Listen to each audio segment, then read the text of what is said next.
read the Bible, we see that human leadership is ordained by God.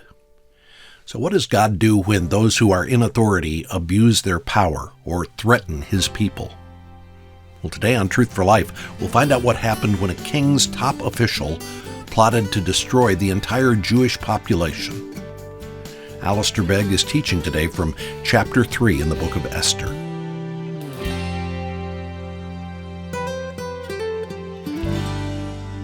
Mordecai was dealing with a question that we've already noted, namely, how could he be a good Jew and a good citizen in Persia?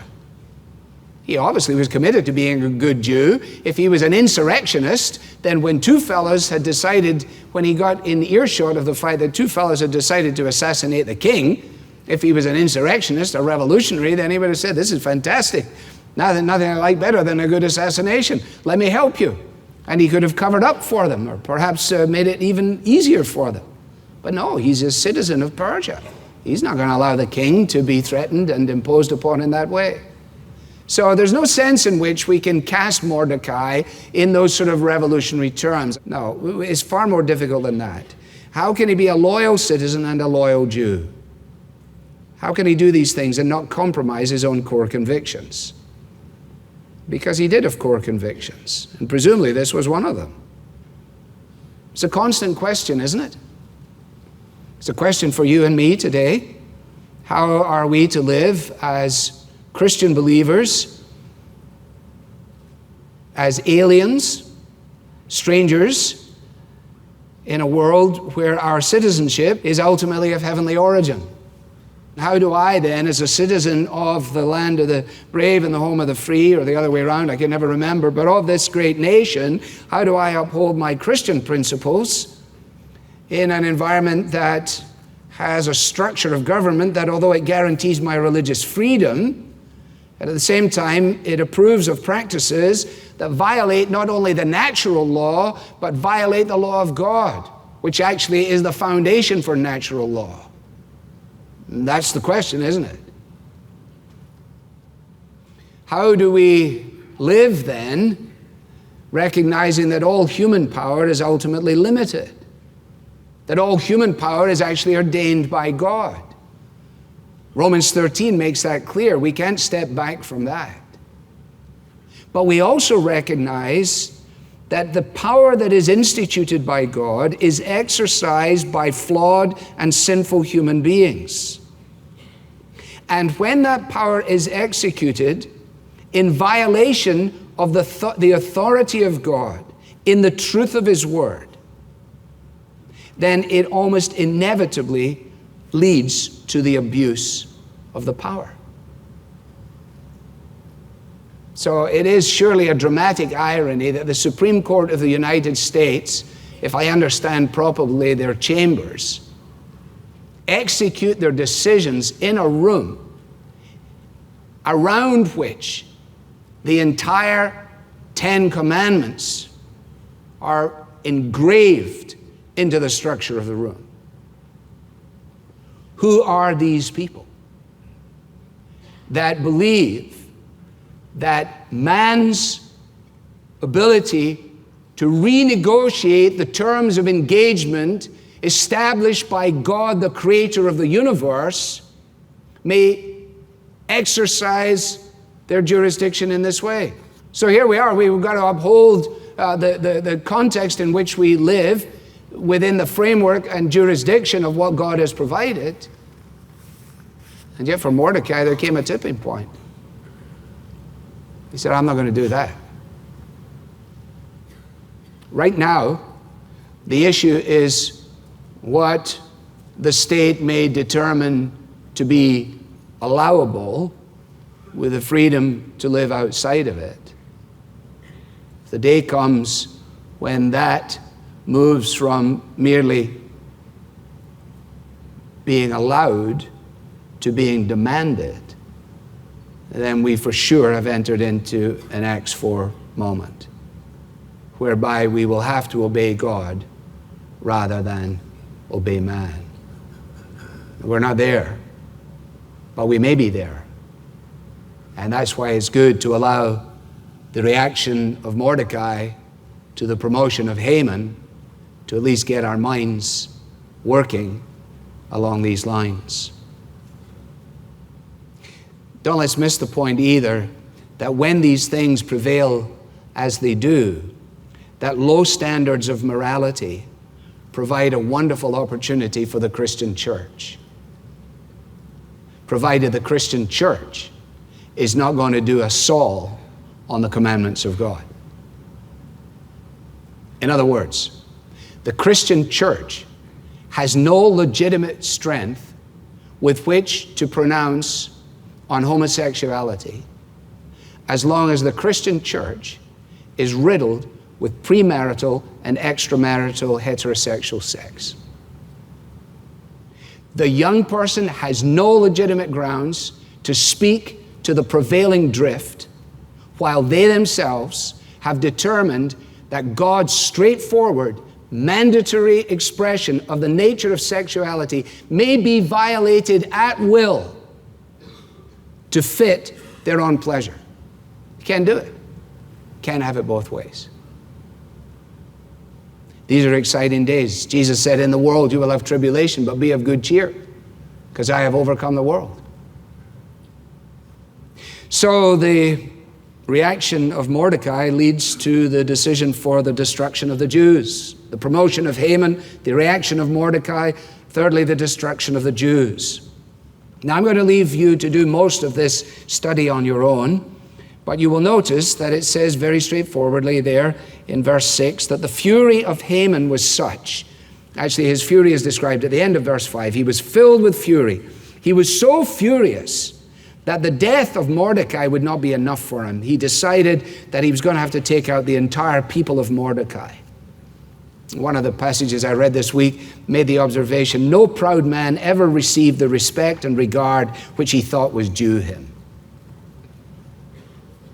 It wasn't sufficient for Haman to have all of the servants of the king, everyone in the government structure, paying obeisance to him and treating him in an obsequious fashion and with homage as he went around, because there was a Jew named Mordecai in Susa, the citadel. And his fury was unleashed in a way that is so obviously over the top. I mean, you may have somebody that you don't like or who has offended you. Let's say at a very trivial level that somebody did something dreadful to you, and you decided that instead of seeking to pay them back or remove them, you would just remove the entire community. You know, you fell out with someone in Solon, so you decided you'll obliterate the population of Solon. Now your wife would say, well, that's a little bit of an overreaction, isn't it? I mean, I know you're ticked off, but I mean, what's the deal here? And that, when you read this, you say, what is the deal here? What is this? How do you account for the fact that one Jew saying no results in the prospect of the destruction of the entire Jewish community? Let me tell you what the answer is. The answer is the evil one. The answer is Satan. Satan understands that the deliverer, that the Messiah will come from the line of the Jew. Therefore, he is committed to the destruction of the Jew so that no deliverer may come. That's the explanation for Herod. Isn't that another overreaction? Let's kill every male child 2 and under in the entire place. What? I know you're upset, but isn't that a bit much? What is he trying to do? He's trying to make sure that he obliterates the Messiah. This all goes back to Genesis chapter 3. And verse 15, which I've said to you, is important. The promised deliverer will come down this line, and the evil one opposes it all the way. And so when you read this, you see that Haman uses all of his powers. He's a conniving person. He's malicious. He's untruthful. He's callous. He just represents the activities of his father. Remember Jesus, who said to the Jews on one occasion, I think it's in John 8 or so, they said, hey, don't be telling us these things, Jesus. We have Abraham as our father. You remember what Jesus said? He said, you have Abraham as your father? If you had Abraham as your father, you would do what Abraham did. But as it is, you actually are doing what your father likes. Because your father is the devil, and he's the father of lies, and you tell lies too. And the reason you tell lies is because of the one to whom you belong. Well, that's a dramatic statement out of the most loving person that ever lived, isn't it? No, we can't get around this. And so in the 12th year, we're told, that is 5 years after Esther had become queen, they cast lots. They are trying to find the lucky day, lucky day, lucky day. And if they can get the right day, then they'll be able to execute this horrible decree. What they don't realize is that the casting of the lot is in the lap of God, that God actually even overrules this strange procedure. And so as they engage in this, he then goes to the king. He says, there's a certain people scattered abroad. They're not just here, they're everywhere. They're dispersed among the peoples. He's building his case. He doesn't have a problem with the people. He's got a problem with Mordecai. Their laws are different from those of every other people. They don't keep the king's laws. That's not fair. It's only Mordecai that has done this to him. So that it is not to the king's profit to tolerate them. Now remember, we've already seen that the recurring phrase, and what was said, pleased the king. And the king liked to be pleased. So he was displeased by Vashti, out. He was pleased by Esther, in. He is displeased with this, out. He likes the idea of Haman, in. He's not an impressive character, this king, I suggest to you. This one's not good. And so Haman is able to play upon that. So he's able to manipulate him. And he says it's not to the profit of the king. And by the way, he says, while we're mentioning money, I realize there'll be a loss of revenue if we obliterate all the Jews, but don't worry about that, because I'm going to chip in myself. I'm going to put my money where my mouth is. I'll make sure that you're covered, king. He probably had lost quite a bit of money in his unsuccessful campaign against Greece. 3 years and a lot of loss of life and a lot of loss of revenue. So Haman plays all his cards. I don't think it would be profitable. They're a distrustful group of people. They're all over the place. They don't obey the laws. They have their own laws. It's really just let's get rid of them. And so the king says, yeah, that's fair enough. In fact, he says, you can take the money. I don't care about the money. You can take the money and you can take the people, verse 11, and do with them as it seems good to you. What kind of leadership is that? Just do what you want. No. And you'll notice in verse 12 that the king's scribes were summoned on the 13th day of the first month. And an edict according to all that Haman commanded was written to the kings, and so on and so on. And then they've got an elaborate procedure whereby they get it out to the kingdom. Just one thing for you to notice and to chew on as we go to our last point. Interestingly, significantly, this day, the 13th day of the first month, is the day before the celebration of the Passover, which you will note from Leviticus chapter 23, verse 5, when you go and look for it. So they cast the lot. They decide that it's on this day. This is the day to establish the edict. And so the people of God, now becoming aware of the horrible pogrom that is about to descend upon them, the annihilation of their entire population, and as that edict now begins to gain strength and influence and be distributed, on the very next day, the people of God gather to celebrate the Passover. So now they've got a real issue on their hands, don't they? Because the reason they gather to celebrate the Passover is to remember in their history that when they were in an impossible situation in the bondage of Egypt, that God miraculously intervened and set them free. So now the edict of Haman, established by the king, pronounces that their destruction is inevitable. So they are now left with the celebration of God's dramatic intervention and the prospect of no dramatic intervention here. Is it going to be the basis of mistrust?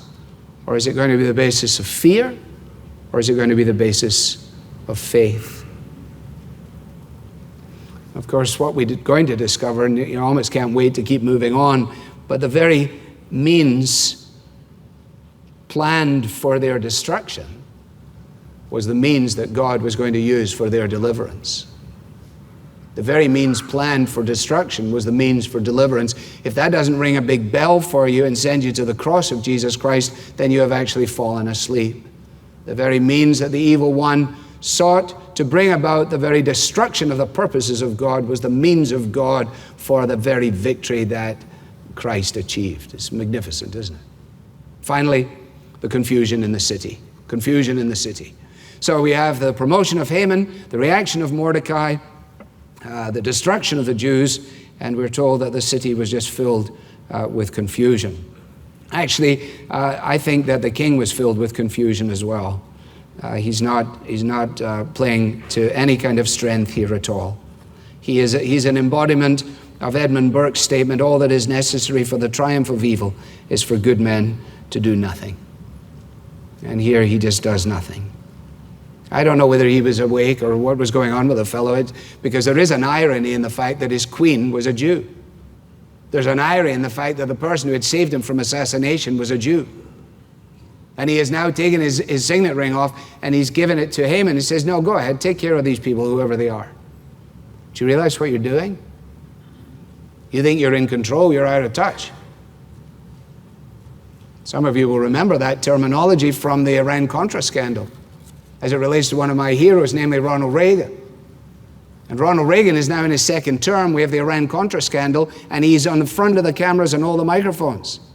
And there's a humorous interchange where the journalist says to him, says, Mr. Reagan, for 5 years, you have been saying to us, I'm in charge. And we've been saying to you, you're out of touch. And now here we are this morning saying to you, you're in charge. And your response is, I'm out of touch. Did you get that? No. The question was, did Reagan know what Ollie North was doing? Had he simply signed off on something he didn't realize the implications of it? See, the best of men are men at best. And this king had signed off. And so the people of God are there held in the grip of the expectation that in 12 months' time, because it was going to take 12 months to put it into action, they were all going to be obliterated. And so the city was confused, perplexed. The word on the street would be, if they can do it to the Jews, they can do it to anybody. Have you heard that language before? It runs as a vein throughout the entire history of the Western world. If they can do it here, they can do it there. Pol Pot can do it. Someone else can do it. It can happen in the early centuries, the early decade of the 20th century in the Soviet Empire. It can happen in the 40s in Hitler's Germany. Little did Haman know that God was in charge and that Haman, the villain, was going to become the victim of his own evil plan.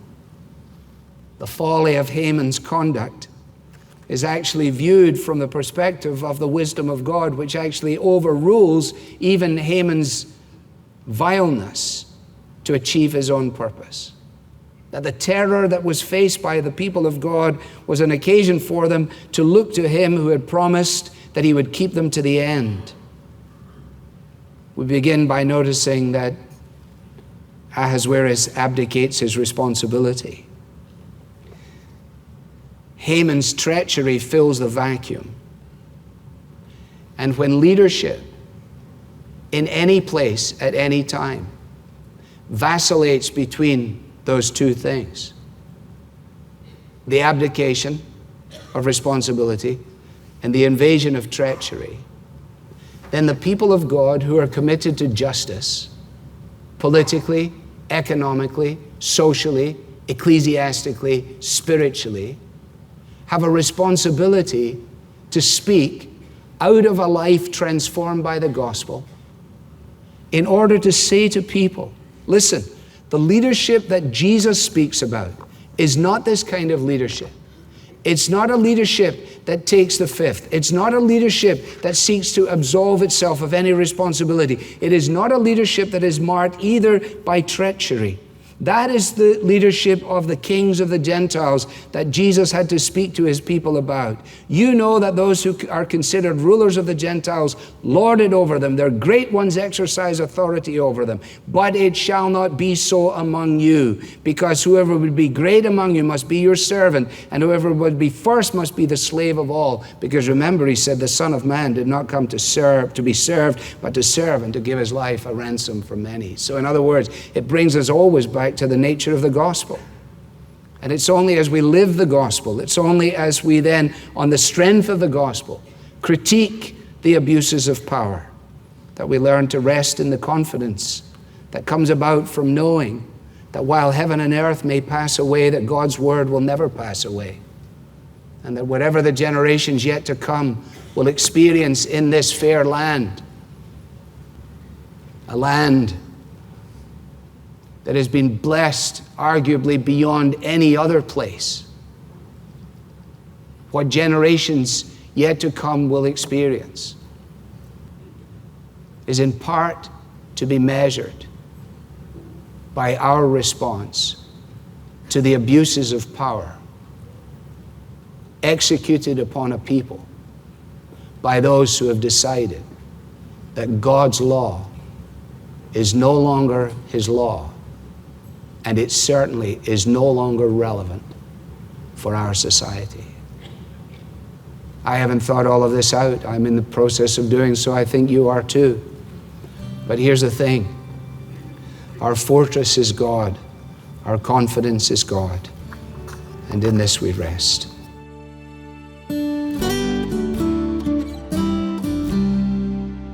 The purposes of God will not be thwarted, and we can take great comfort in knowing that. Alistair will return shortly to close today's program. In addition to teaching each day from the Bible, here at Truth for Life, we carefully select books to encourage you to grow in your faith. And we want to recommend to you today a book called Darkest Night, Brightest Day. This is a family devotional for the Easter season.